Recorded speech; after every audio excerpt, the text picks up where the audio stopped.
महाराष्ट्राचा मुख्यमंत्री हिंदी कशी आणता येईल याचा विचार करतो। मी हिंदी भाषिक नाही, गुजराती असल्याचे देशाचे गृहमंत्री सांगतात। मग आम्ही बोललो की संकुचित कसे? राज ठाकरेंचा शहा आणि फडणवीसांवर घणाघात। मराठीसोबत विद्यार्थ्यांना आणखी एक भाषा शिकायला मिळाली तर काय बावगं? भारतीय भाषेला विरोध करायचा आणि इंग्रजी भाषेला पायघड्या घालायच्या, फडणवीसांचे राज ठाकरेंना प्रत्युत्तर। भ्रष्टाचारी तितुका मिळवावा, भाजप पक्ष वाढवावा, उद्धव ठाकरेंची टीका। तर सरकार महाराष्ट्रामधून मराठी संपवायला निघालंय, ठाकरेंचा आरोप। अर्बन नक्षलच्या नावाखाली अटक करून दाखवाच, जनसुरक्षा कायद्यावरून राज ठाकरेंचं सरकारला चॅलेंज।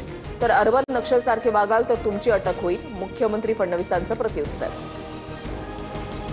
मालेगाव बॉम्बस्फोट प्रकरणामध्ये पंतप्रधान मोदींना गोवण्याचा कट होता। मोदी आणि योगी आदित्यनाथ यांची नावं घेण्यासाठी दबाव होता। निर्दोष मुक्ततेनंतर साध्वी प्रज्ञा ठाकूर यांचा खळबळजनक खुलासा। सामाजिक न्याय भवनाच्या वसतिगृहासाठी 5, 10, 15 कोटी कितीही मागा, लगेच मंजूर करतो। सरकारचा पैसा आहे, आपल्या बापाचं काय जातंय? मंत्री संजय शिरसाटांच्या विधानानं नव्या वादाची चिन्ह।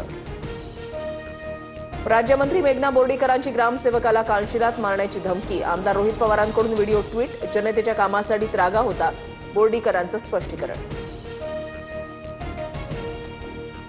पुण्यातील राजकीय दादागिरी मोडून काढणारच, मुख्यमंत्री फडणवीसांचा रोख कुणाकडे? तर दादागिरी होत असल्यास मकोका लावू, अजित पवारांचा इशारा। वनतारानं ही कार्यवाही स्वतःहून केली नसून कोर्टाच्या आदेशानुसारच माधुरी हत्तीणीची देखभाल करत आहोत। तिचं आरोग्य आणि रक्षण हाच आमचा एकमेव हेतू, अंबानींच्या वनताराकडून स्पष्ट। यवतमधील आक्षेपार्ह पोस्ट टाकणाऱ्या आरोपीला 5 ऑगस्ट तर हिंसाचारामधील 15 आरोपींना 6 ऑगस्टपर्यंत पोलीस कोठडी। आंदोलकांकडून गाडीची तोडफोड आणि जाळपोळ केल्याची घटना। परिसरात सध्या तणावपूर्ण शांतता, जमावबंदी लागू।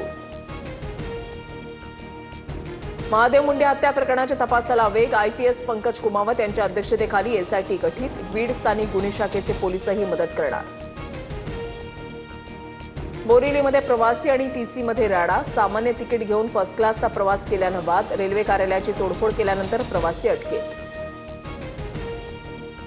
लोकसभेत 70-100 जागांवर घोटाळा। मतांच्या चोरीचा बॉम्ब हाती लागला, राहुल गांधींचा दावा। तर बॉम्ब फोडा, पुरावे जनतेसमोर आणा, केंद्रीय मंत्री राजनाथ सिंहांचं आव्हान। मतदार यादीमध्ये नाव नाही तर मी निवडणूक कशी लढू? आरजेडी नेते तेजस्वी यादव यांचा दावा। तर तेजस्वी यादवांचा दावा खोटा। यादीमध्ये 416व्या क्रमांकावर नाव, निवडणूक आयोगानं आरोप फेटाळला।